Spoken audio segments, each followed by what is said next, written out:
I've owned a lot of CNCs over the years, and this is unlike any of them. And to be honest with you, when they first sent this to me, I had my doubts. Portable, hands-free, and no rails. How can something this small cut a full sheet of plywood? QBO sent me a pre-production model of the Gordex CNC to test out before this goes live on Kickstarter in May. Is this the CNC for non-CNC people?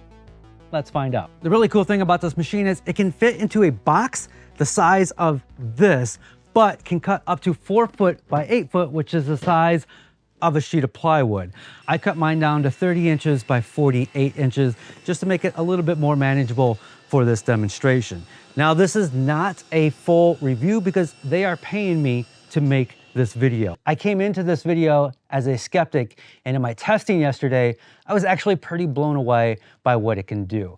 If you don't have room for a CNC or you don't have the budget for a regular CNC, this is a pretty darn good option. I've had 4 or 5 CNCs over the last 15 years or so, and this thing honestly impressed me. So let me show you what it is capable of. What I have here is a prototype. The Kickstarter will be launching soon. So what you see here might actually be a little bit different during the actual production run. So I don't even know what the pricing is for this yet, but I do know that it is going to be way less than a normal CNC. Right now, we're going to assemble our CNC table. So I've already got my plywood cut down. The whole thing operates with these 4 corners that we're going to attach to the plywood. I have all 4 corners attached to our plywood board. Let me show you how this all connects. It came with these little plastic pieces that fits over the post so you can measure from one corner to the other. And then we measure the inside of this plastic piece, which is 133.5. 100.3. And then the last measurement we need is the diagonal from the top left to the bottom right. In my test yesterday, I was being really careful about cutting my plywood table, so I had perfect 90-degree corners and all the edges were parallel with each other. And it turns out you don't have to be that precise because you can fix it in the software. All the measurements that we just took, we're gonna put into the table configurator here. You can have multiple tables set up on your CNC ready to go at all times. So it's like having multiple CNCs of different sizes, and this will just be saved with the machine. So on table 1 here, I'm gonna enter the north side, south side, the west side, east side, and then the diagonal was 166.6. This corrects any kind of error in your board. I'm gonna throw a completely wrong number in there, and you can see that it is now a parallelogram. So it will correct for any kind of mistakes in your table.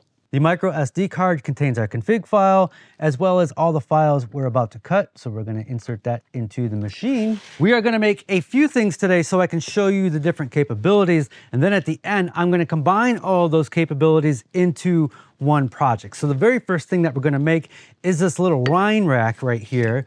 I've been selling templates for these for like 10 years, and this just goes over a wine bottle and then holds 2 glasses. So we're gonna cut this out so I can show you how it cuts. We're gonna tape and screw this down. The screws are going to hold the board firmly in place.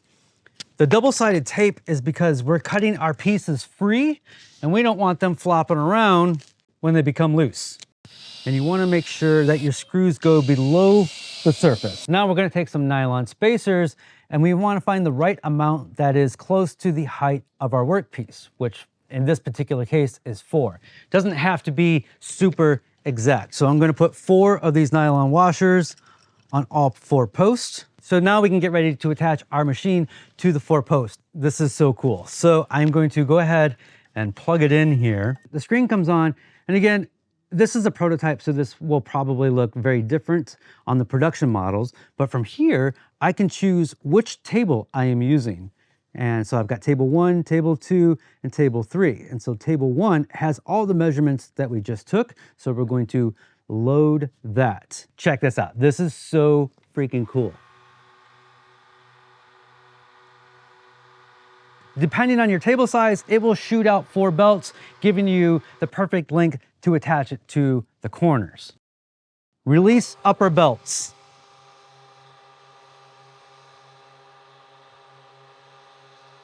It's so visually satisfying. It's like, it has this like octopus feel to it. And then these we put on the opposite way. We hit done, and it's gonna manually tighten all the belts.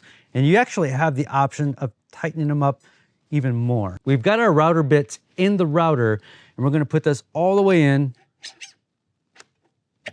until it touches the wood, and then we clamp this down. I hit OK, and then it lifts up the router just a little bit so it's not scratching the surface. I'm gonna go ahead and turn on the router, set our speed, and then we hit play.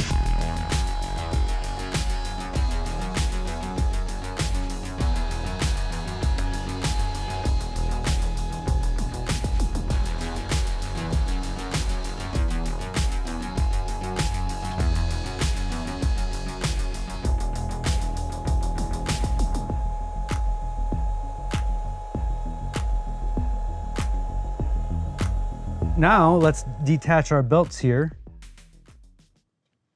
Loosen all belts. Okay, you just take them off. It retracts the top belts first. Once all of those are inside, then it'll retract the bottom belt. And look at that. So here's the thing. This is the part that surprised me the very first time. Is this took multiple passes. There was 4 passes all the way down. The belt system is so accurate that I can't even see the layer lines between the different heights. That's pretty impressive. I'm just checking the overall size, and the diameter of that circle is 31.75, and we're at 31.7. Yeah, it's close. It's pretty darn accurate. That's impressive. Next, so we're going to remove our router, and we're going to put in our laser module. It also has a little air assist hose, so certain laser engraving is going to need a little bit of air blowing on that, making sure things don't flame up and you get a nice clean cut. So when I load up my laser file, I can choose my speed at which the router is going to move. I'm going to leave it at 100%. You can choose laser power. Right now I'm going to leave it at 80%. And then the number of passes. So you can actually have it go through and do multiple passes so it engraves deeper and darker into your piece. I'm just gonna do one here for this demonstration. This is not an enclosed laser, so you do need proper ventilation.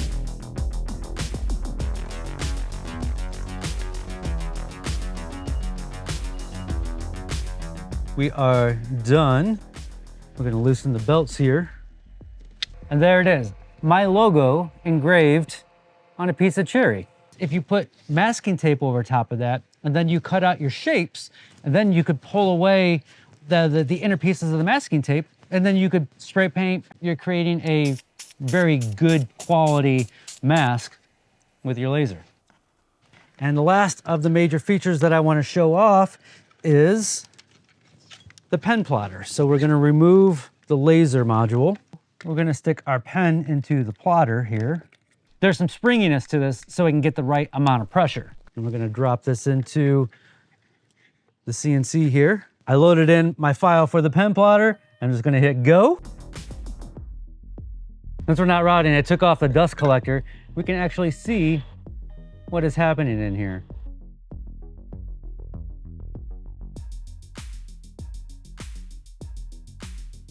That is our pen plotting art. That came out really good. Look at that. I've shown off all 3 major features. Let's combine them into one art piece. Check this out. I drew up some art using various tools. I wanted to see if this machine could do 3D carving and V-bit carving. Turns out it can. As the bit goes further into the material, it cuts deeper, and then as it comes to the surface, you get a nice thin line. This is really cool. This opens up a lot of possibilities. For the next part of this art piece, I put a sheet of bamboo plywood on there, and it came up with this crazy design that I'm gonna laser in there.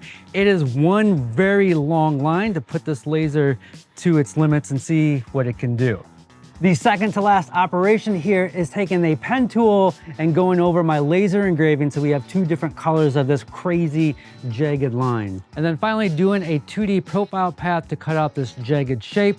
Again, this takes multiple passes, and I'm genuinely impressed that each pass is perfectly online where it's supposed to be. So we got the 3D tooling path, we got the 2D tooling path, we got the pen plotter, as well as the laser. There's going to be a link down in the description to the Kickstarter for this machine.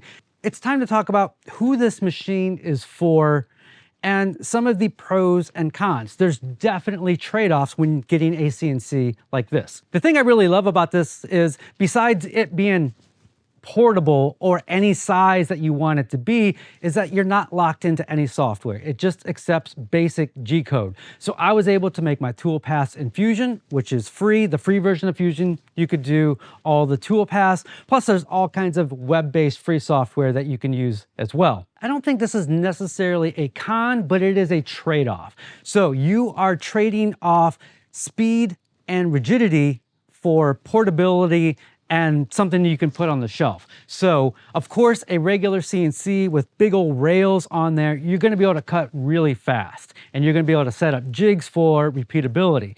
The benefit of this is it just fits on the shelf. What CNC can you just put away when you're done?